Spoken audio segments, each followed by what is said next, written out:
There are few things as American as an electric guitar. Yet most of these instruments are now made in Mexico, not the United States. Fender is literally taking American parts, sending them to Mexico and assembling them because the cost of labor is so much less. There's other things like EPA issues about shooting lacquer and shooting paint where they can shoot it in Mexico that they can't shoot it in Orange County because it's California, you know how strict they are about their, vapor laws and all that with paint.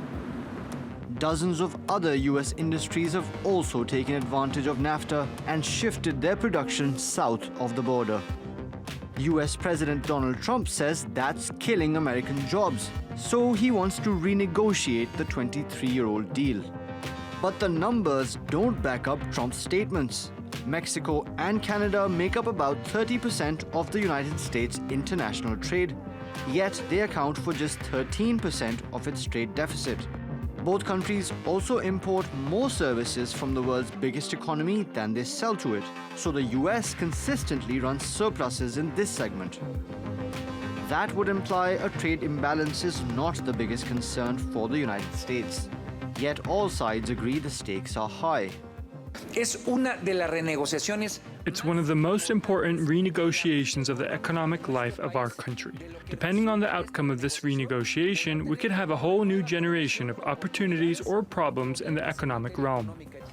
A major point of contention is how their disagreements over trade are resolved. We're friends, we've been friends for a while.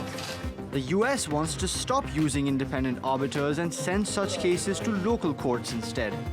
But Canada warns it will quit NAFTA if there are any changes to the way the three countries deal with their disputes.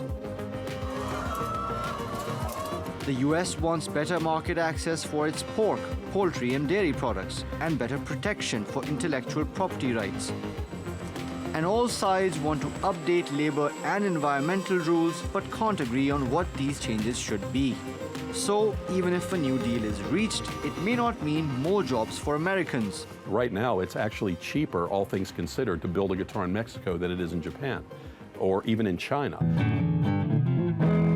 And that's not music to American ears. Mobin Nasir, TRT World. Jonathan Heath is an economics professor at the Metropolitan Autonomous University. He joins me now from Mexico City. Jonathan, thank you ever so much for joining us on Money Talks. Great to have you. Let's look at it from Mexico's point of view. What has NAFTA meant for Mexico? In sum, do you think it's been a good thing or a bad thing? I'd say overall, you have to say it is a very positive thing. Mexico was a closed economy up through the 80s, and we made a big decision to open up the economy to become more export-oriented. And what NAFTA meant was cementing in this big structural change for Mexico. Since then, we've now account for more than 70% of all exports coming out of Latin America, and it has definitely developed a very large manufacturing sector in the country. However, I think that it's very important to underline that it's not just Mexico who won. I think Canada, the United States, and Mexico, all three of us have come out ahead. And yet, though, both in the United States and in Mexico and in Canada, a lot of people, millions of people, in fact, have been disadvantaged. I mean, you look at your own agricultural sector, for example, maize production. Millions of people were displaced after NAFTA because Mexico started importing cheap maize from the United States. Hasn't it led to widening disparities? I would say agriculture is a very good example of one of the sectors that has actually benefited. We're not very productive in maize, in wheat, in grains, but we're very productive in fruits and vegetables. If you look at the amount of fruits and vegetables that we now export, it has increased tenfold. So I would actually say we concentrate on where we have competitive advantages.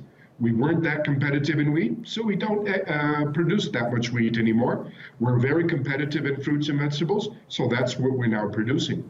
Let's talk about the conflict resolution mechanism, Chapter 19 that we heard about there. The US wants to scrap this conflict resolution mechanism altogether. What would that mean for Mexico? The problem is that we know that the U.S. courts have a huge bias and that they would not be fair in assessing any conflict between the three countries. If we look at the past resolutions, we'll see that about 68% of them have been lost by the United States, independently of whether they've been the country that is sued or if they've received the lawsuit. So whatever it is, the U.S. has lost, but because in a fair assessment, the United States should have lost. So by putting this in the hands of the U.S. courts, we are going to have a bias, and it's not going to be fair justice. Interesting. Professor Jonathan Heath from the Metropolitan Autonomous University in Mexico City, thank you ever so much for your time.